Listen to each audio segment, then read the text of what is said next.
한 다음 주나 다다음 주까지 계속해서 기도에 관한 말씀을 보려고 합니다. 성경에서 이렇게 찾아보니까 우리가 한 사람 한 사람 응답받은 믿음의 선진들이 꽤 많아요. 그래서 그들에게 우리가 기도의 비결, 응답받는 기도의 비결을 지금 배우고 있습니다. 오늘은요, 히스기야에게 배우는 기도의 비결이라는 제목으로 함께 은혜 나누기를 원합니다. 1970년 우주선 아폴로 13호 발사 때의 일입니다. 과학자들은 아폴로 13호가 고장날 확률은 100만 분의 1이라고 했습니다. 100만 분의 1. 그런데 그 아폴로 13호가 고장이 났어요. 지구로부터 20만 마일이나 떨어진 우주 공간에서 산소통이 터진 겁니다. 그래서 우주 비행사들은요, 영원히 우주 미아가 될 그런 위험에 빠졌습니다. 미국 나사에서 조치할 수 있는 것은 아무것도 없었어요. 희망이라고 온 비행사들이 육안으로 북극성을 바라보고 각도를 잡아 궤도를 수정해서 지구로 돌아오는 것 뿐이었어요.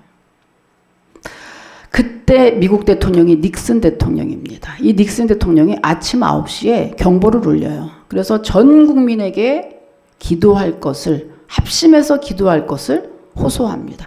9.11 때도 그랬거든요. 미국은 역시 청교도가 세운 기독교 나라가 분명합니다. 그래서 대통령을 비롯해서 국회의원, 군인, 어린아이까지 할 것 없이 온 국민이 기도했습니다. 기도했으니 어떻게 됐을까요? 놀라운 기적이 생겼어요. 북극성을 육안으로 관측해서 궤도에 진입하는 게 단 한 번의 기회인데 그 단 한 번의 기회가 성공한 거예요. 사진에 보면 나옵니까? 이 사진 실제 사건이죠. 사진 바로 이 세 사람인데 저기 가장 오른쪽에 있는 분이 그 팀장인데 얼마 전에 97세의 나이로 소천했습니다. 그런데 이들이 정말 그 궤도에 들어와서 딱 태평양에 귀환한 비행사들이 가장 먼저 지구에 도착해서 제일 먼저 한 게 거기 목사님 붙잡고 하나님께 감사 기도를 했던 거예요. 그 우주 비행사 중에 한 사람인 스위거트는 기자회견에서 이렇게 말했습니다. 우리는 지구에 있는 여러분과 함께 하나님께 열심히 기도했습니다.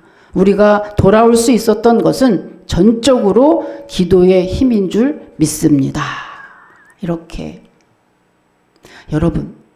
여러분은 이 일을 어떻게 생각하시나요? 이것을 우연이라고 생각하십니까?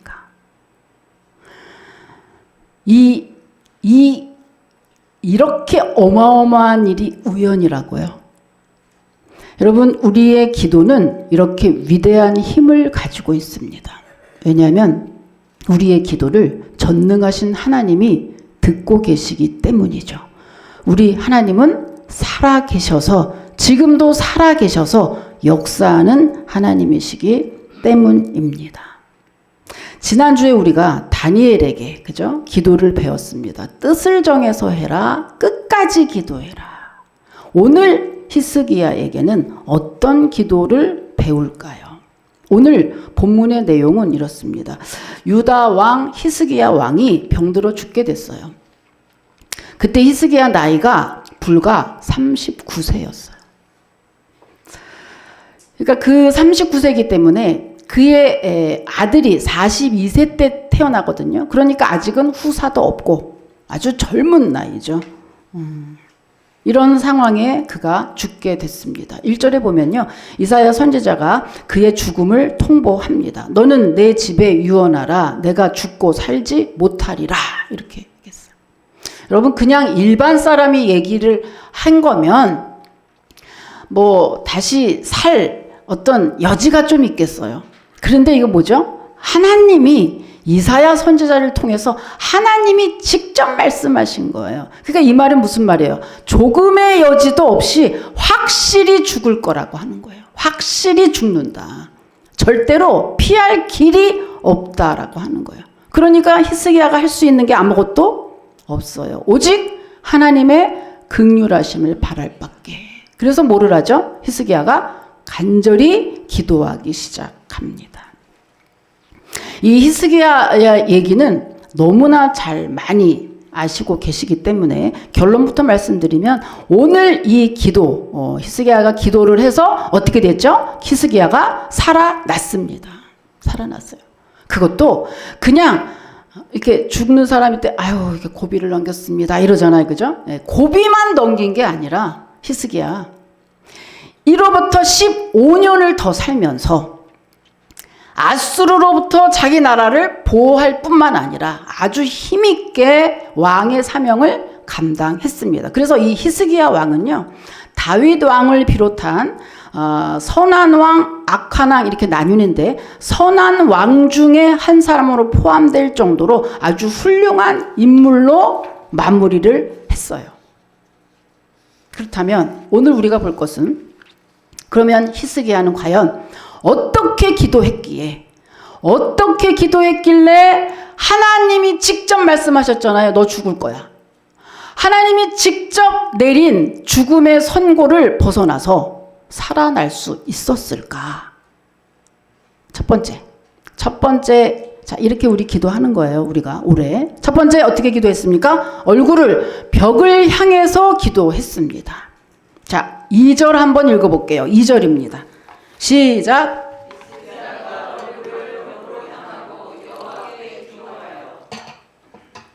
끝이야. 오늘은 여러분이 읽는 게 짧아. 그래가지고 내가 물을 많이 못 먹어. 아, 진짜 바꿀 걸 그랬어요. 여러분 여기서 얼굴을 벽을 향해서 기도했다는 게 무슨 의미일까요? 얼굴을 벽을 향했다. 이거는 단순히 어떤 공간적인 이런 얘기를 하는 게 아니라 얼굴을 벽에 향했다. 여러분 이거는 우리 몸 가운데 죄를 가장 조장하는 곳이 어딜까요? 우리 몸 중에 죄를 가장 조장해. 눈이에요. 여러분 눈을 봐야 마음에 욕심이 생겨서 결국에는 그거를 행동으로 옮겨야 죄된 행동이 나오는 거거든요. 그러니까 가장 먼저, 그러니까 반대로 얘기하면 뭐죠? 진실한 신앙을 지키려면, 신실한 신앙인이 되려면, 유혹에 넘어가지 않으려면 매일 먼저 뭐를 해야 돼요? 죄된 현장, 죄된 사람, 죄된 곳, 죄악에 있는 곳, 그곳을 가지 말고 보지 말아야 된다는 거예요. 이 눈을 가장 먼저 차단해야 우리가 죄를 짓는 데에 아주 죄를 안 지을 수 있다고 하는 거예요. 이런 맥락에서 히스기야가 벽을 봤다는 거는요, 내가 세상에 의지할 곳을 하나도 보지 않겠습니다라고 하는 결단이에요. 내가 어디도 내가 세상을 의지하거나 세상의 것 어떤 것도 찾지 않겠습니다. 오직 주님만 바라볼게요 라고 하는 그 결단이요, 신앙의 고백의 그 표현이 얼굴을 벽을 향해서 봤다 이렇게 이야기하고 있는 거예요. 여러분 일국의 왕이니까 세상으로부터 도움을 청할 곳이 얼마나 많이 있었겠어요. 용한 의사를 불러올 수도 있고 뭐 신비한 명약을 구해오라고 명령을 할 수도 있었겠죠. 그러니까 여러 가지 방안들이 다 있지 않겠습니까? 왕 정도 되면. 그런데 히스기야는 그런 것을 했다가 실패한 게 아니라 처음부터 그것들을 아예 차단했죠. 세상을 완전히 등지고 오직 주님께만 자기의 생명, 치료를 오직 주님께만 맡겼다고 하는 겁니다. 히스기야의 이 마음, 이 믿음을 한눈에 볼 수 있는 그런 구절이 그 밑에 그의 기도문 중에 나와 있어요. 38장 16절을 보면은 여기 아마 뜰걸요. 성경책 찾으셔도 되고 16절에 보면 히스기야 왕이 이제 그 기도문이 있는데 주여 사람이 사는 것이 이에 있고 내 심령의 생명도 온전히 거기에 있사오니 원하건대 나를 치료하시며 나를 살려 주옵소서 그랬어요. 여기서요, 이에 있고, 그 다음에 온전히 거기에 있사오니, 거기, 이와 거기는 다 뭐게요? 하나님을 얘기해요. 하나님. 그게 무슨 말이에요? 하나님 안에 내 생명이 있습니다. 하나님의 안에 사람이 죽고 사는 모든 것이 달려 있습니다. 라고 고백을 하는 거예요. 여러분, 우리 주님 안에 하나님 손에 우리의 모든 생사 화복이 있다는 거 여러분 동의하십니까? 동의하셨으니 말인데, 그렇다면 여러분은 정말 중요한, 정말 위급한 순간에 하나님께 가장 먼저 기도하고 계신지요? 그렇잖아요. 하나님 손에 다 있다면서. 그러면 진짜로 모든 걸 해결하기 위해서는 하나님께 제일 먼저 기도해야 되는 거 아닌가요? 왜 말과 머리가 따로 놀지? 그죠? 여러분, 위급한 순간에 기도하는 사람과 다른 걸 찾는 사람, 그 결과는 엄청난 차이가 있습니다. 제가 비교를 해드릴게요. 여러분이 잘 아시는 이스라엘의 초대 왕 사울입니다. 근데 이 사울은요, 사울이 자기 사위인 다윗을 시기를 해서 죽도록 죽이려고 계속해서 10몇 년을 추격한 사건 여러분 다 아시는 내용이에요. 그런데 어느 때에 어느 시점에 다윗과 사울 이 두 사람은요 같이 위급한 순간을 만나요. 그런데 위급한 순간을 이 둘이 같이 만났는데 이 둘의 처세는 완전히 반대였습니다. 자, 일단 어떻게 다른지, 다윗 같은 경우 어떻게 했느냐, 다윗이 가장 위기를 만난 순간, 이 순간인데요. 다윗이 사울을 피해서 자기 나라의 적국인 블레셋으로, 우리나라로 치면 지금 일본이라고 치면 되겠어요. 북한이 더 반대국인가? 그래서 블레셋이라는 적국으로 망명을 합니다. 아예 잠시 간 게 아니라 아예 망명을 해요. 근데 그곳 왕이 다윗이 워낙 유명한 장수였기 때문에 자기가 아주 반기면서 시글락이라고 하는 한 지역을 띄워줘요. 거기에 너 머물러라, 이렇게. 근데 다윗이 어떤 전쟁이나 이런 문제 때문에 잠시 시글락에서 자리를 비운 사이에 아말렉 족속이 이 시글락을 침공합니다. 다윗이 거기 있다는 사실을 알고 와서 거기를 침공한 거예요. 가옥을 다 불태워버리고 여자와 어린아이들을 다 사로잡아 가 버렸어요. 그때 다윗의 부인도 거기 있었어요. 그게 오니까 뭐 난리가 났어요. 그 막 혼비백산하고 난리가 났는데 이 다윗이 이 큰일 났단 말이지. 근데 다윗을 더 힘들게 했던 문제가 하나 있었습니다. 그것은 바로 뭐냐면 다윗이 어디로 가나 함께했던 다윗의 용사, 정말 피를 나는 형제보다도 더 가까웠던 다윗의 400용사가 있었는데 이 400용사의 부인하고 자녀들도 다 잡아간 거예요. 문제는 이 400용사가 어떡합니까? 자기 그렇게 뭐 죽으라면 죽는 신용까지 했던 이 용사들이 아무리 그래도 자기 자녀와 부인이 잡아갔다는 그 소식을 듣고 흥분한 거예요. 격분하고 흥분한 나머지 이들이 정말 기가 막히게 다윗을 잡아서 돌로 쳐 죽이자, 이렇게 된 거예요. 그래서 다윗이 돌로 쳐 죽임을 받게 생겼어요. 그럼 이때 다윗이 어떻게 했느냐? 이때 다윗은요, 여러분, 내가 정말 잘못했다, 내가 한 번만 빌게라고 그들에게 빌었을까요? 아니면 더 큰 나라 블레셋의 도움을 요청했을까요? 아니면 그들을 현란한 말솜씨로 설득했을까요? 다 아니고 다윗은 그 중요한 시점에 기도했습니다. 기도했어요. 자, 한번 찾아볼게요. 어디냐면 사무엘상 30장 6절 7절입니다. 예. 한번 읽어볼게요. 예, 시작.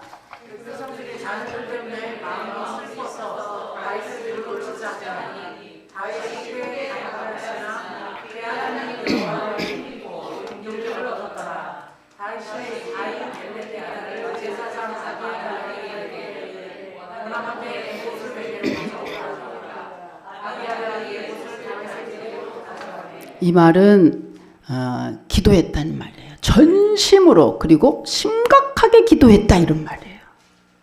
여러분 다윗이 이때 기도함으로 도리어 전화위복의 계기가 돼요.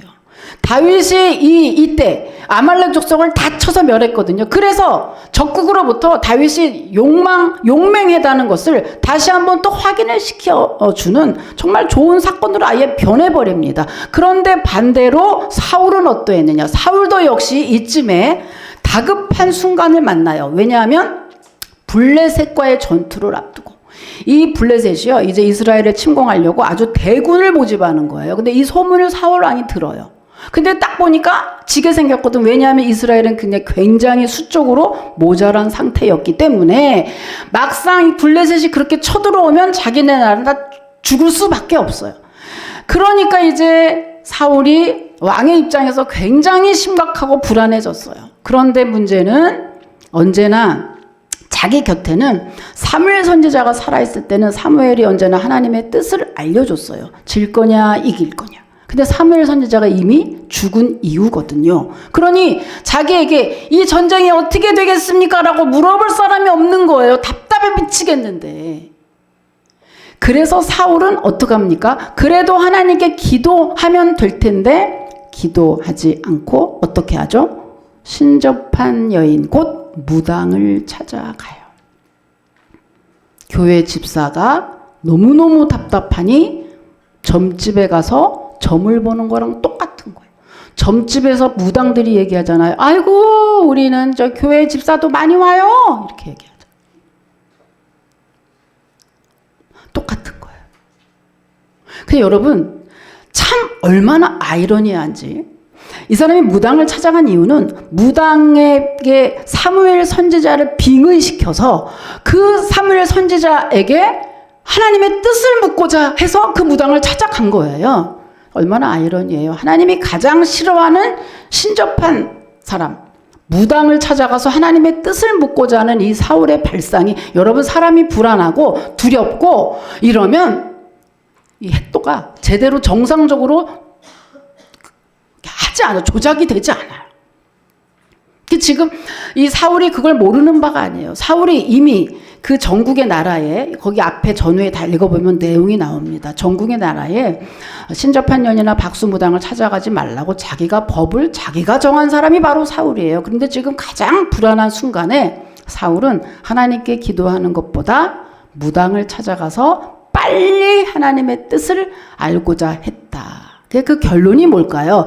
하나님보다 더 빨리 점을 쳤으니 어떻게 됐을까? 결과 한번 알아보시죠. 사무엘상 28장 19절입니다. 예. 또 시작.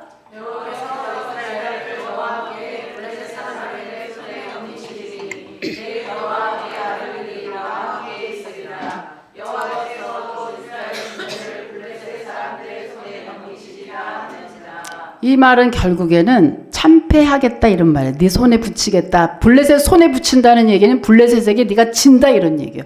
여러분 전쟁에서 참패한 것뿐만 아니라 이 전쟁에서 사울과 사울의 세 아들은 다 전사합니다. 같은 위기의 순간을 만났을 때 한 사람은 하나님으로 힘을 얻고 기도해서 도리어 더 좋은 기회를 만들었다면 한 사람은 도리어 무당을 찾아가서 하나님의 더 큰 저주를 받게 됐다고 하는 것이 이 두 사람의 결과입니다. 여러분 성도들이 참 오해하고 있는 게 한 가지가 있어요. 뭐냐면 기도가 참 늦다라고 생각하는 거예요. 기도가 늦다라고 생각해요. 그래서 사람을 찾아가거나 뭐 로비를 하거나 뇌물을 주거나 사람의 인맥이 훨씬 빠르다라는 생각을 하고 있다는 거예요. 근데 절대 그렇지 않습니다. 예를 들면 감기 같은 경우에 감기가 초기에 오려고 할 때는 물론 약국에 가서 약 사 먹으면 빠르겠죠. 근데 여러분 어느 정도 심각해졌을 때 절대로 약국에 가서 약만 먹어서 되지 않고 병원에 가야 되죠. 심각한 병이면 병일수록 병원을 가야 되고 더 심각하게 의사를 만나야 되잖아요. 마찬가지예요. 여러분 우리가 중요한 사안이 어떤 기도와 어떠한 상황이 더 중요한 사안일수록 주님의 전적인 도움이 없이는 우리는 아무것도 할 수 없다는 이야기입니다. 그러니 참으로 여러분 인생길 가다가 위기를 만났을 때 그리고 여러분 앞길이 막막하십니까? 아니면 내 힘으로 해결할 수 없는 어떤 문제가 있나요? 그때 어떻게 하라는 거죠? 세상적인 방법, 세상 것으로는 지금까지 했지만 해결 안 됐어요. 히스기야처럼 세상을 잠시 등지고 세상을 잠시 끊고 오직 주님을 전심으로 주님만 바라볼 때 여러분이 고민하고 있는 바로 그 문제 반드시 해결되고 살 길이 열리게 되는 줄 믿으시길 축복합니다. 그래서 전적으로 주님께 맡길 필요가 있다. 자, 두 번째는요. 히스기야는 어떻게 기도했습니까? 두 번째는요. 통곡하며 기도했습니다. 통곡하며 기도했어요. 자, 3절 한번 또 읽어볼게요. 3절 시작.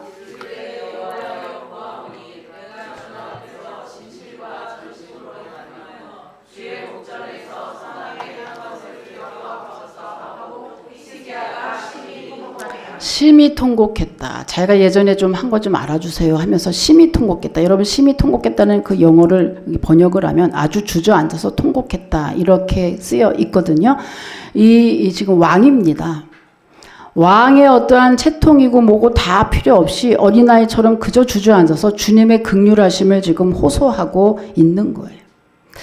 이 히스기야의 지금의 마음 상태를 한번 보면 38장 14절에 히스기야의 기도문 중에 나타나 있는데 나는 제비같이 학같이 지족이며 비둘기같이 슬피 울며 내 눈이 쇠하도록 앙망하나이다. 여호와여 내가 압제를 받사오니 나의 중보가 되옵소서. 이렇게 했어요. 어떻게 했다는 거예요? 자기가 비둘기같이 슬피 울고 있대. 여러분 비둘기 우는 거 들어보셨어요? 이상하게 울잖아요. 걔네들 막 이래요. 그 우는 소리를 이 새 우는 소리랑 다르고 아무튼 걔네들 울면 잠이 깰 정도로 그 막 구슬프게 울어요. 어디서 나오는지 그 유튜브에 보니까 거기 써 있는 거예요. 댓글에 얘네들은 울다가 삑사리도 납니다. 삑사리 나면 잠시 멈췄다가 또 저렇게 웁니다. 이렇게 써 있는 거예요. 구슬프게 울어요. 지금 이 뒤에 보면 내 눈이 쇠하도록 앙망하나이다. 눈이 쇠하는 게 뭐예요? 눈에서 진물이 나도록 내가 울고 있는 거예요. 이건 그냥 그저 그렇게 우는 정도가 아닌 거예요. 그죠? 심히 통곡하고 눈이 짓무르도록 밤새 계속해서 울면서 기도했다는 얘기죠. 왜 아니겠어요? 39세입니다. 그리고 후사도 없어요. 그렇게 생을 마감해야 되는데 어떻게 통곡이 나오지 않을 수가 있겠어요. 그렇죠? 이렇게 심히 통곡했더니 하나님이 어떻게 하셨죠? 자, 이건 정말 중요한 말씀입니다. 5절은 진짜 크게 읽어야 돼요. 5절 시작.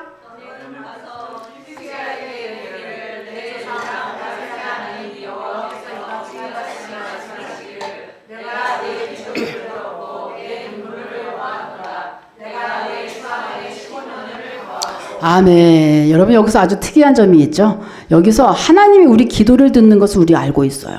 기도 들었다 이거는 이해가 가요. 근데 내 눈물을 보았고 이렇게 써 있어요. 여러분 기도하다 보면 눈물이 주룩 날 수도 있고 그래요. 근데 이 눈물을 기도의 연속선상으로 함께 포함했다면 굳이 따로 또 한 번 언급할 리가 없잖아요. 그죠?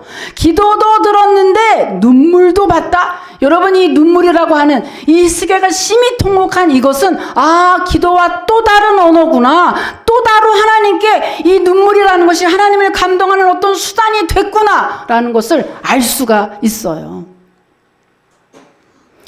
하나님이 히스기야의 눈물 속에 담긴 의미를 충분히 파악했다는 거죠. 히스기야의 그 눈물, 여러분 이 뒤에 그 읽어보면은요, 기도문을 쭉 보면, 기도문을 쭉 이제 시간이 없어서 우리 같이 못 읽었는데, 읽어보면 히스기야가 단지 기도하면서 이렇게 심히 통곡하고 오는 게, 내가 꼭 죽는 그거 죽기 싫어서 어떤 감정적인 표현으로만 우는 게 아니에요. 여러분, 우리가 울 때 주로 누구에게 부탁하거나 긍휼을 베풀어 달라고 하거나 누구랑 이렇게 울 때, 누구 앞에서 울 때 여러분 언제 눈물이 나와요? 나하고 가깝지 않거나 적대감을 가진 사람 앞에서는 눈물이 안 나와요. 어떤 사람에게 눈물이 나와요? 내가 믿는 사람, 내가 사랑하는 사람, 의지하는 사람. 보면 멀쩡하다가도 갑자기 그죠? 의지하는 사람한테 눈물이 확 쏟아지잖아요. 지금 그거예요. 히스기야가 하나님께 심히 통곡했다. 왕임에도 불구하고 어린아이처럼 주저앉아서 통곡하고 또 통곡했다. 이 말은 하나님이 아는 거예요. 아버지밖에 없어요. 아버지가 나 살려주지 않으면 나 죽어요. 전심 아버지밖에, 나를 도우시리가 아버지밖에 없습니다라고 하는 그 정말 엑기스 같은 그 믿음, 그 사랑, 그 간곡함, 이런 것들을 다 그 눈물 속에 들어있는 걸 하나님이 눈물을 보셨다고 하는 거예요, 여러분. 저는요, 이거를 거의 매주마다 좀 체험을 좀 합니다. 언젠가도 말씀드린 것 같은데, 제가 토요일에 울면 주일에 꼭 새신자가 와요. 근데 만약에 새신자가 안 오면 다른 어떤 좋은 게 기다리고 있어요. 그래, 이제 이게 내가 짠 게 아니고 몇 번 그러다 보니까 이제 이런 방식? 이 원리를 내가 알게 된 거예요. 그래서 이제 무슨 생각이 드냐. 사람은 이렇게 악해요. 그래서 이제 기도를 하잖아요. 토요일날 기도를 하면 그거를 아니까 이쪽에서 뭐예요? 자꾸 울으려고 눈물을 짜요. 그래서 주님. 근데 눈물이 안 나와. 그걸 알고 눈물이 짜내려고 가진 무슨 궁상을 다 떨고 그래도 절대로 눈물이 나오지 않아요. 근데 웃긴 거는 문득 교회가 이렇게 있으면 주님, 이 교회를 이렇게 주신 너무 감사해요. 나 같은 걸 구원해 주시니까 너무 감사해요. 이러면 갑자기 눈물이 콱. 그리고 하나님, 이게 뭡니까? 나란 사람이 이것밖에 안 되는군요. 주님 용서해 주세요. 이러면 또 눈물이 콱. 그러니까 내가 의도하지 않고 주님께 집중할 때, 주님을 사랑하고 주님께 회개하고 주님께 집중할 때 갑자기 눈물이 콱 나는 거예요. 여러분, 이게 뭘 말하는 거예요? 눈물은 세상에서는 악어의 눈물이라 그래서 위선적인 눈물도 있습니다만은 하나님 앞에 기도할 때 위선적인 눈물이 어디 있어요? 거짓 눈물이 어디 있어요? 눈물하면 다 진심의 눈물인데 여러분, 이게 억지로 나오지 않는다는 사실이.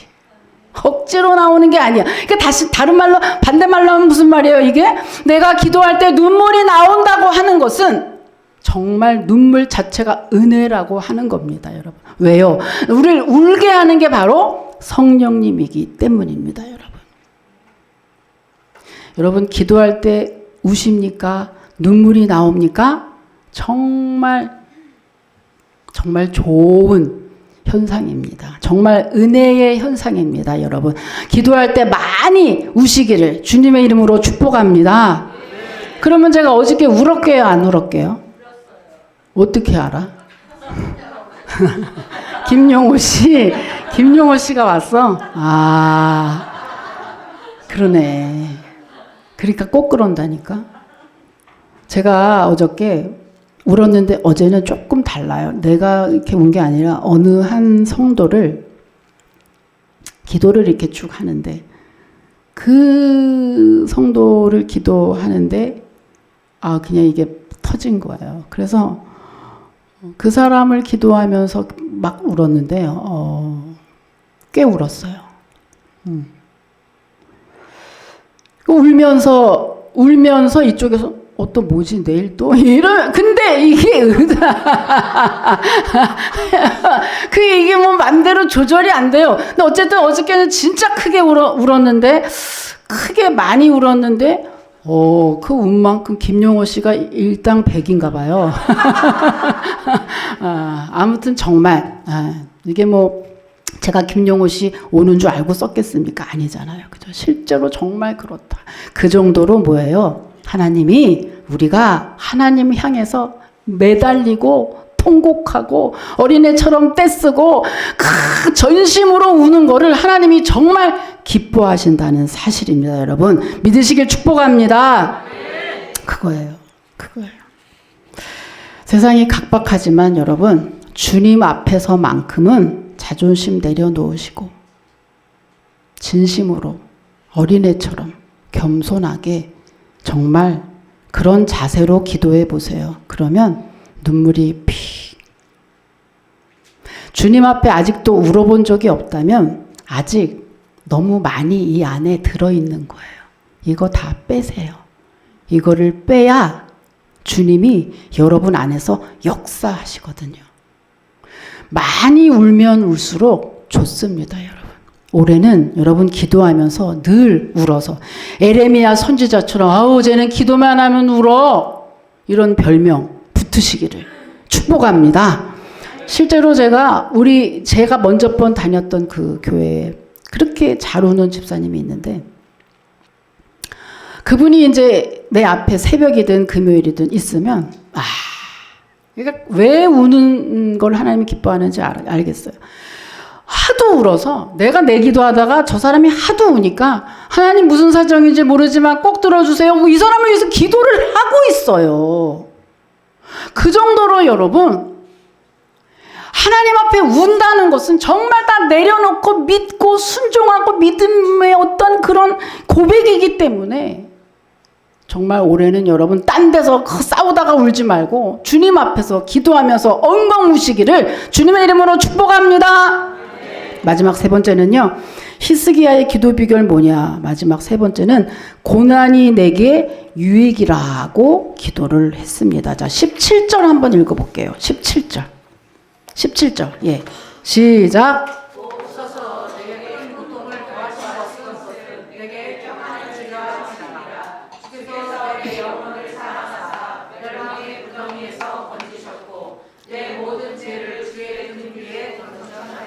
아멘. 이게 뭐예요? 결국에는 이 고통들이 지금에 있는 이 고난들이 결국에는 내 영혼에 도움이 되고 유익이 될 것이다 라고 이야기해요. 다시 말하면 합력해서 선을 이루시는 하나님을 확신하고 있어요. 자, 여러분 생각해 보세요. 이 히스기야는 어떤 왕이냐면요.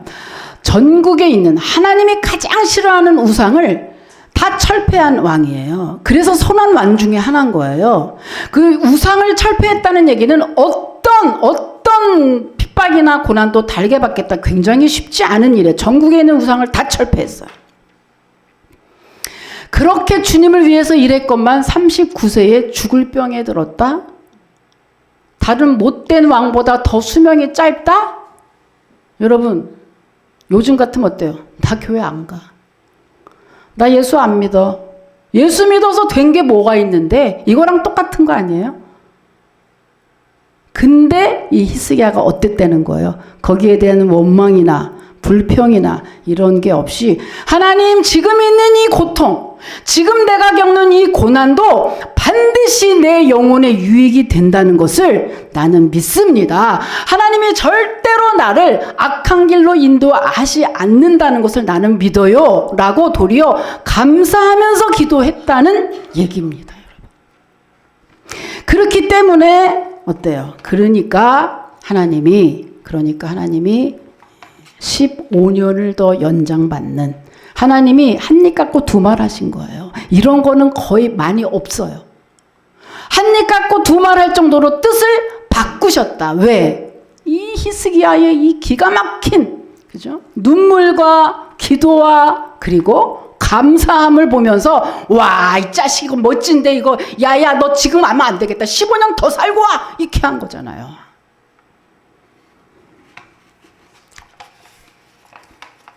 여러분, 사랑하는 여러분,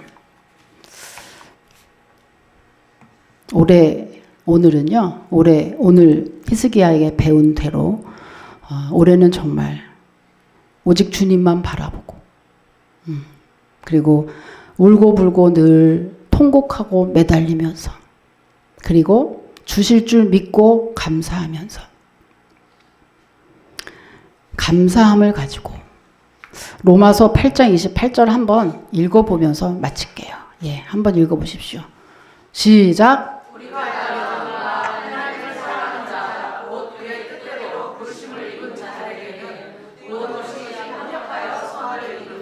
아멘. 이것을 확실히 믿으면 당장 안 좋아도 절대로 원망하거나 불평하거나 그렇게 되지 않는다는 거죠. 언제나 기대하게 돼. 주님이 이번엔 또 무슨 일을 하실까? 주님이 이번에는 이 고통을 통해서 또 뭘 주실까? 항상 기대하기 때문에 원망보다는 감사하게 된다. 그런데 히스기야가 그랬다고 하는 거예요. 그래서 오늘 히스기야에게 배운 대로 여러분, 지금 일이 비록 안 된다 할지라도 원망하지 마시고 감사함으로 여러분 기도에 임하신다면 지금 여러분이 겪고 있는 바로 그 문제 반드시 해결될 것을 여러분 믿으시기를 주님의 이름으로 축복합니다. 하나님 감사합니다. 더